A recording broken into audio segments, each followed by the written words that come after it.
G'day everyone, Nick here, and we've had all of the rares and legendaries for Spirit of Rebellion spoiled. They have been revealed in Polish, which is very interesting.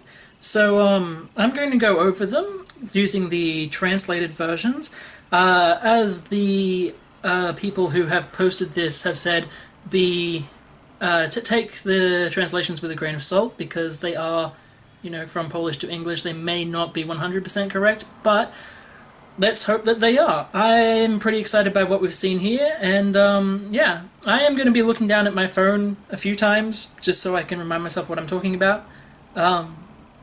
Please don't take that as offense. I like you guys, I do. I swear.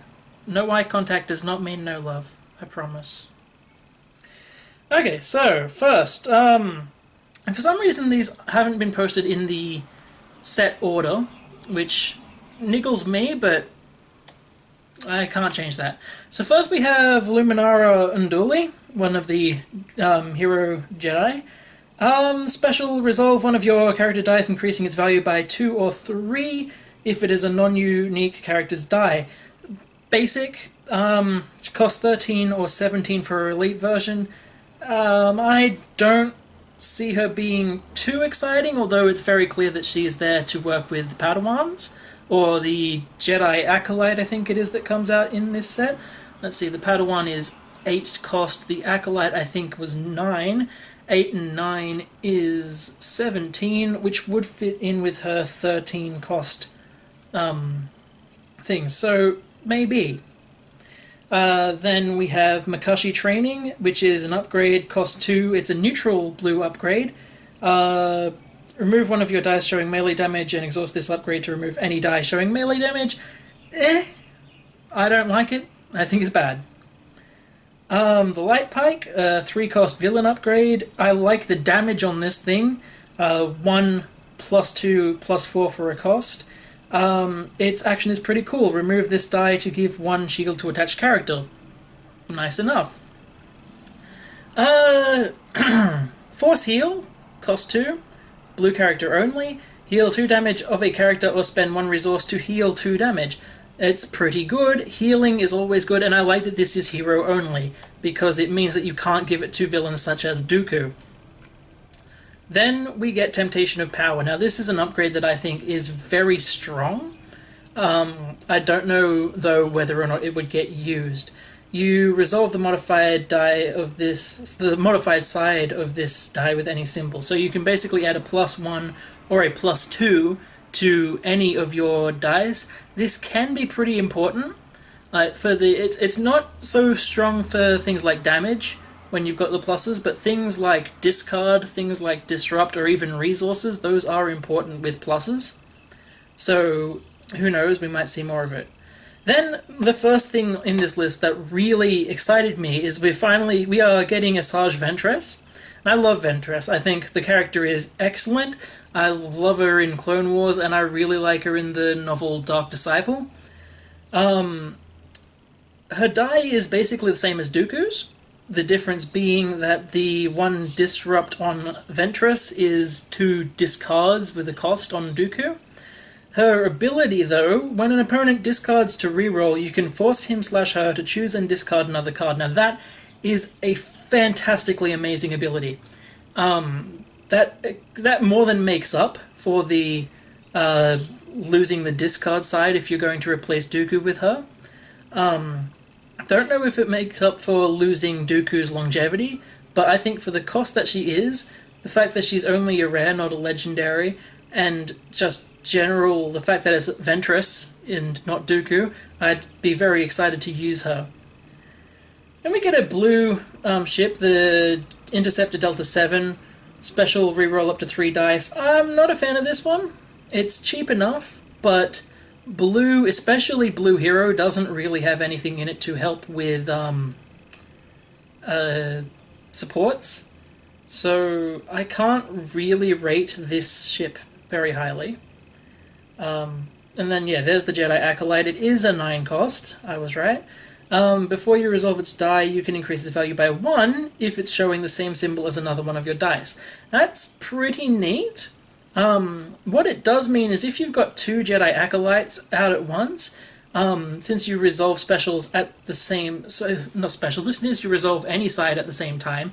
If they're both showing the same face, then it's basically 4 instead of 2. It doubles, which is very strong. The 7 health is mediocre, but it's pretty cool. Then we've got the command shuttle, which we saw a few weeks ago when the Spirit of Rebellion preview event thing was shown. It's okay. It's cheap. It's 3 costs like the Delta 7. It does have some nice sides on it. And its special is use a special on one of your characters. Now, I thought it was going to be something similar to that from the way the text looked on the promo card. I was hoping it was going to be a special on the board, like Cunning. Being a special on one of your characters does limit it a bit, because it basically means, like, what have we got in the game? You could use it for Kylo Ren. You could use it for the new Darth Vader. That's about it in terms of blue. In fact, thinking about it, there's not a whole lot of villain cards that I can remember that have specials on them, so it's pretty limited in what it can do. Force Push is neutral. Only blue character. Turn up to 2 dice of an opponent to any size. Any size. I'm gonna make my dice bigger. Yay! That's not what it is. It's got 2 gun sides, which is good, and 2 discard sides, which is good, and then, yeah, its ability to turn 2 dice of an opponent to any side is fantastic. I think I will be using this in a control deck. It gives you discard, which is amazing. It gives you control of their dice, which is amazing. And it gives you range damage, which is also fantastic. Most control decks lack damage outside of Force, Throw, and Mind Probe, so I'm liking the consistency on this. We've got Ben Kenobi's Diaries, which is an upgrade. Action, remove this die to draw a card. I would really like this card if it was a support. As an upgrade, I don't think it's worth the slot it's using up. But, you know. Now we can finally see what the rest of Chirrut's ability says, Chirrut Imwe, because we've seen the you cannot play blue abilities on this character part since the very announcement of Spirit of Rebellion. After you activate this character, reroll all your dice showing blank. His dice is not good for his cost, which is 12/16. His health is decent. His ability to re-roll blanks isn't so important in blue, where you've got a lot of focus anyway, so I'm going to pass him over for now. Then you have the blue non-unique character for this set, which is the Imperial Guard. It has Guardian, and you can't put blue abilities on it. So, like Chirrut, it's a Force user that can't use the Force. Which is weird. I do like its die, though. 1 damage, 2 damage, plus 2 damage, shield. That's handy.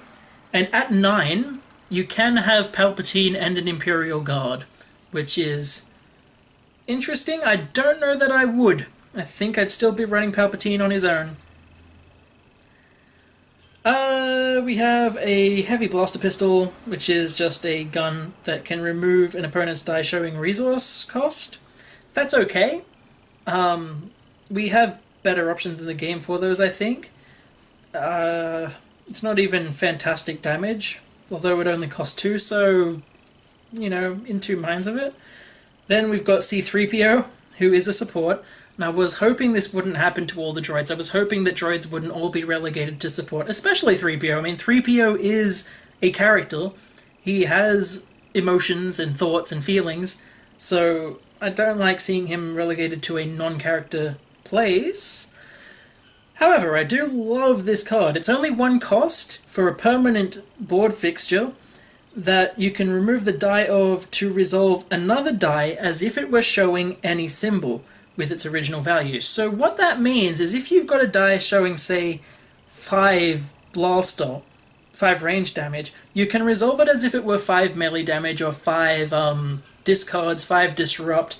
You can, in fact, turn them to special and use the special on the die, even if it doesn't have one, which is, you know, not what you're going to do, but possible. 3PO gives you a lot of options, and I'm really looking forward to using him. We have Republic Commandos. Oh no, Rebel Commando. I was looking at the Polish name, which looks like it says Rebelianki. That's pretty cool. Special, remove an opponent's die.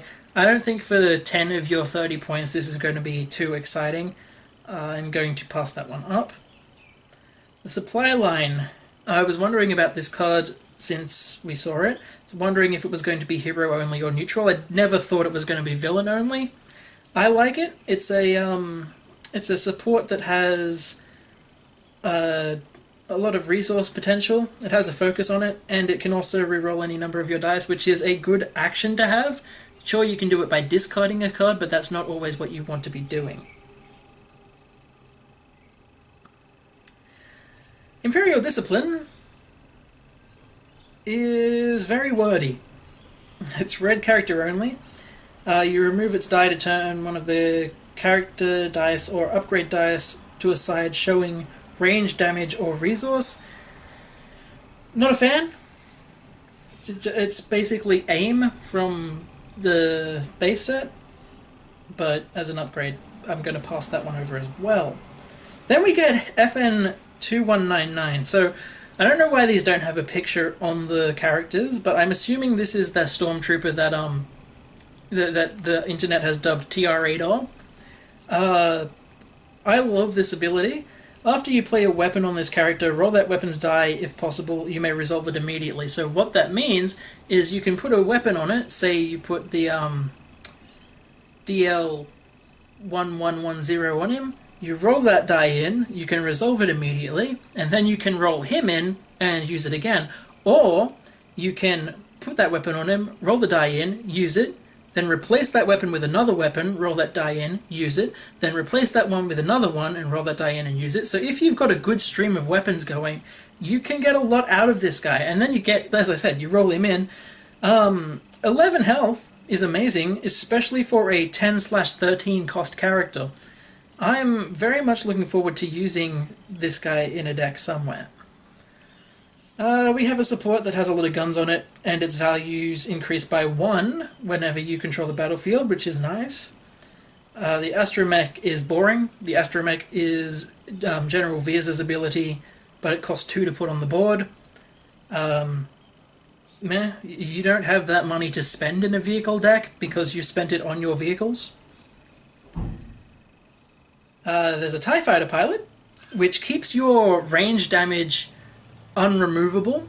Now this is very important. I've been hoping something like this would come in for spaceship decks.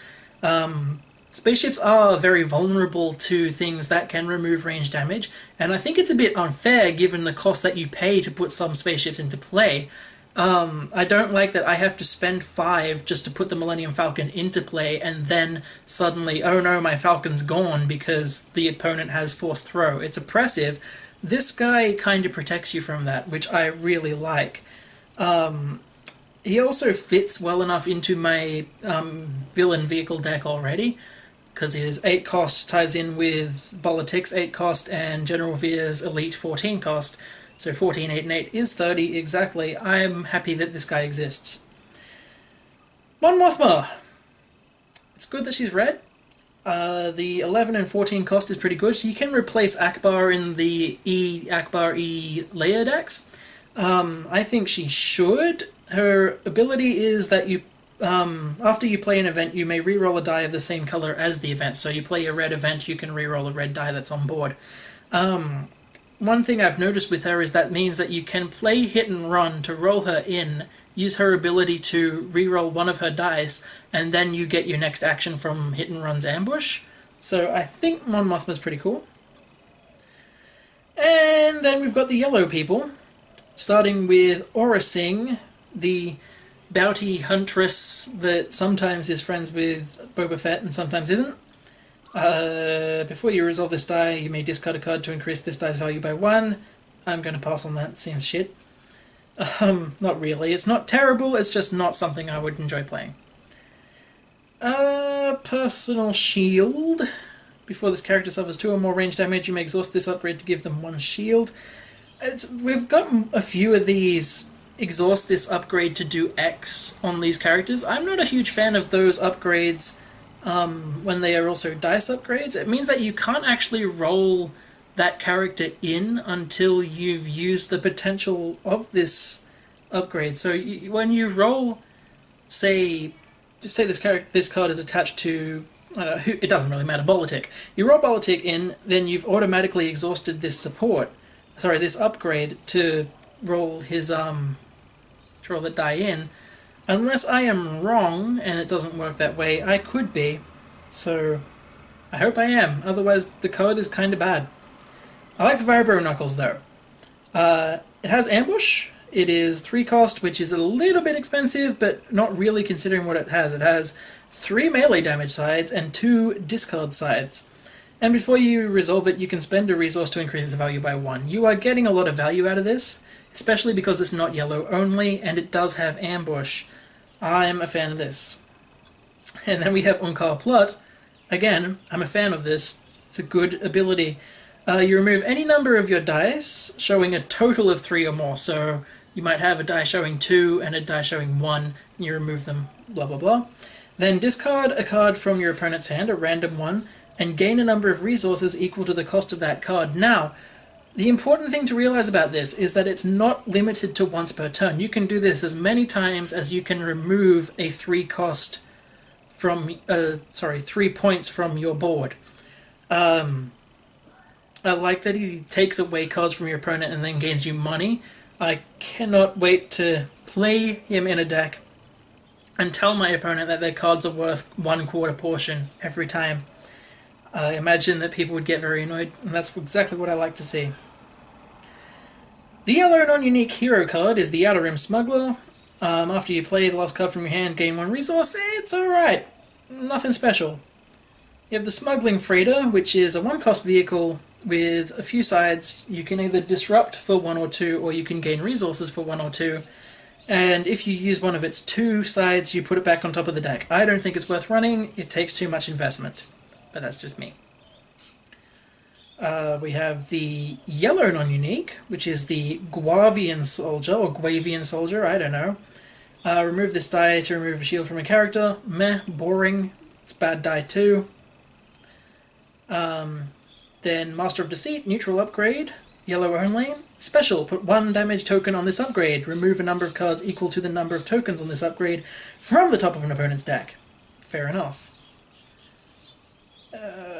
We have a grappling hook pistol. Use the ability of the battlefield that is not in use as if you claimed it. So that means that you're going to have to keep your battlefield that wasn't chosen around so that you can read it and know what it's going to do. The die itself is pretty good with 2 guns, a focus, and a discard for 2. 2 cost is also pretty cheap, so I would consider using it pretty hard. The Vibro Knife I'm really liking.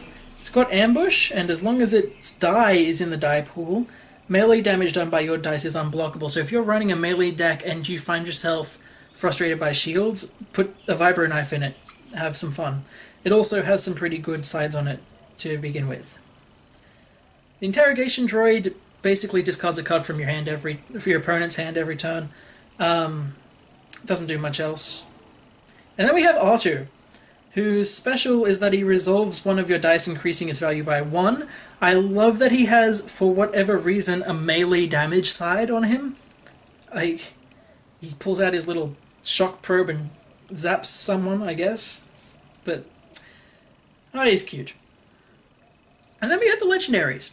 We have Chirrut's badass light bow thing that can shoot down TIE fighters. With 2 special sides, 2 special abilities on it. I am assuming that you choose whichever special you want to use. The damage on it's pretty good. It's nice to see a blue weapon. Special, remove all shields from a character, then deal 2 damage to that character, or special, deal 3 damage to a character. So it's versatile. It gets through shields pretty well. I've been wondering when we were going to see Baze, and it's now.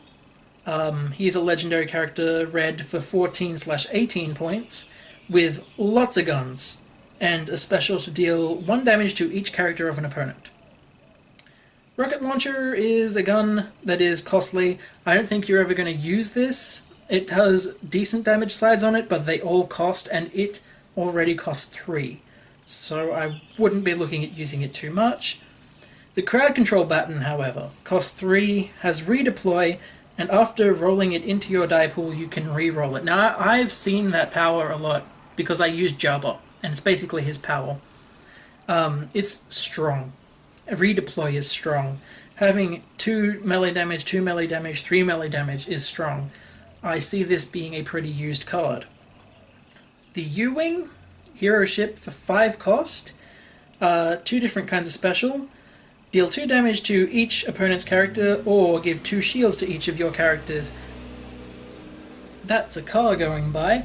I think the U-Wing is probably my second favorite ship in the game behind the Millennium Falcon. I like it's very consistent too.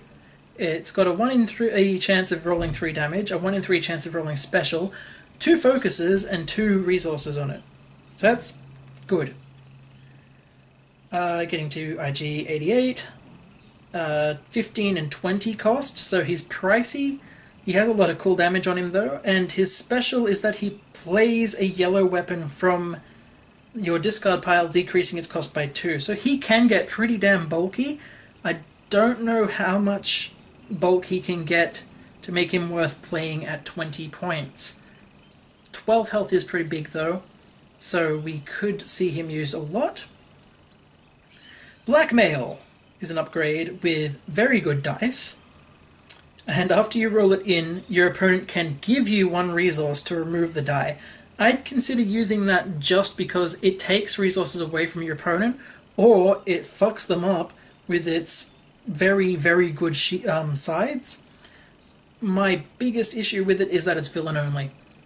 I feel like heroes are, especially in Star Wars, heroes are very good at blackmailing, so I probably would have made it both. But then Mars's Goggles. Spot a yellow character to play it. It looks at your opponent's hand and discards one of their events as a special. Otherwise it's got 2 focus sides or 2 resource sides. 1 cost, pretty good. I'd consider using it with Mars. I really would. Pretty good. Slave 1 then. I don't like this ship. I don't like it because it represents Boba Fett, and fuck Boba Fett. Fuck him right in the face, in the little T on his face. His ship is special. Force an opponent to deal damage to his or her characters equal to the number of dice in his or her die pool. The opponent decides how to distribute the damage, which is decent, like really decent. It's basically an anti-opponent card, and it has 2, 3, then 4 range damage with a 1 cost. For a 4 cost ship, that's pretty damn good. I'm probably going to be looking to put this into my vehicle villain deck. And then there's the Quad Jumper, which is the last card on this list. Remove this support to play a support from your hand, decreasing its cost by 1. Basically, it's a ship to put other ships into play. Pretty good. 2 focus, 1 shield, 2 shields, 1 resource, and it's not remove this die, which means you can actually roll in the Quad Jumper, use its die, and then remove it to put a better ship in. So that's nifty. And yeah, that's everything on the list. So I'm gonna stop recording from my phone, and then I'm gonna stop recording on the camera. I hope you liked the all these spoilers. I did. I'm excited. I'm looking forward mostly to using Ventress and Mon Mothma. The rest of them I'm going to give a lot of thought to. Anyway, I will catch you guys next time. Bye!